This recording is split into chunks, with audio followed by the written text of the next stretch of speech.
Владимир Зеленский шокировал мир срочным обращением к Западу, в котором с мольбой просил о помощи и одновременно заявил, что готов провести президентские выборы хоть завтра. То, что еще недавно назад казалось невозможным, теперь стало центральной темой украинской политики. До недавнего времени украинский лидер утверждал, что военное положение делает любые выборы невозможными, а сама идея голосования была, по его словам, невыполнимой и опасной. Но вчерашние заявления Дональда Трампа перевернули этот расклад с ног на голову. Американский президент, резко критикуя украинские власти, заявил, что народ имеет право выбрать главу государства, а введение военного положения используется как предлог, чтобы избежать выборов. Эти слова буквально заставили Зеленского менять риторику. Но обо всем по порядку.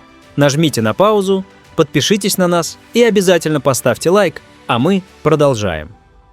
Еще пару недель назад Трамп уже не стеснялся называть Зеленского диктатором без выборов и утверждал, что рейтинг украинского президента якобы упал до 4%. Публичная критика из Вашингтона сразу же оказала давление на Киев. В ответ Зеленский выступил с заявлением: «К выборам я готов всегда». Казалось бы, простая фраза, но в контексте предыдущих отказов от голосования это стало настоящим сигналом перемен.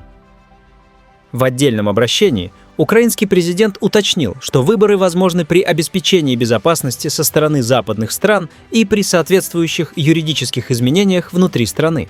По словам Зеленского, Украина способна организовать избирательный процесс в срок от 2 до 3 месяцев, если США и ЕС предоставят гарантии безопасности. Для многих это прозвучало неожиданно. Еще вчера Киев говорил о невозможности голосования, а сегодня готов обсуждать конкретные сроки.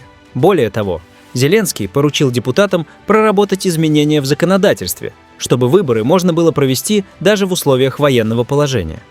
Формально это звучит как техническая деталь, но по сути ставит под сомнение прежние аргументы украинской власти о невозможности голосования. Теперь становится очевидно, что юридические барьеры можно обойти, если будет политическая воля и внешняя поддержка. Представители Дональда Трампа уже передали украинской стороне проект мирной сделки с рядом условий. Одним из самых резонансных пунктов называют признание утраты территорий.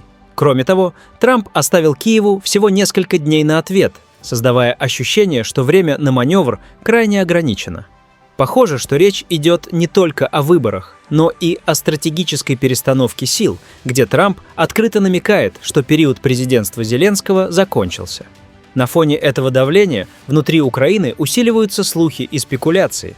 Некоторые политические эксперты отмечают, что стремительная смена риторики Зеленского демонстрирует его готовность пойти на риск ради сохранения международной поддержки. Другие же полагают, что президент просто реагирует на внешнее давление и пытается сохранить лицо перед западными союзниками. Между тем, общественное мнение в стране выглядит разделенным. Часть населения видит в готовности к выборам шанс на демократическое обновление, другая воспринимает это как капитуляцию под давлением извне.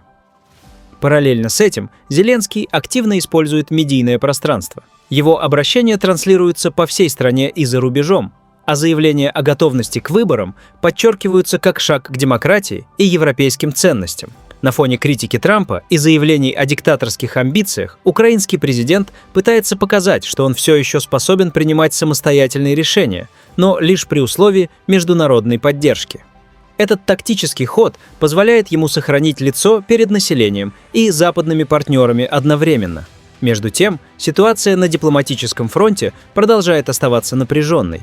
Зеленский понимает, что на него идет очень сильное давление. Он вместе с Европой пытается продвинуть свой мирный план, потому что условия, выставленные Трампом, как ему, так и европейской элите, не нравятся. В целом, ситуация складывается крайне динамично.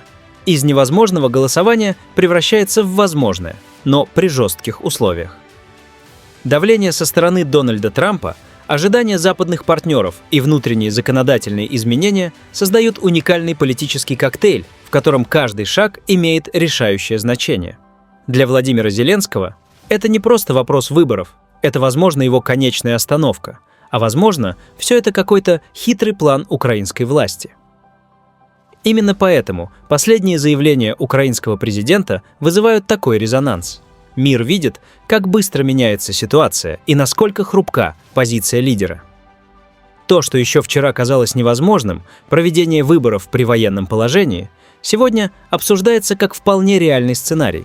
Остается только наблюдать, как будут развиваться события и чем все это закончится. Вот такие новости, друзья. А посмотрев это видео, что думаете вы? Поделитесь в комментариях. До скорой встречи, всем хорошего дня!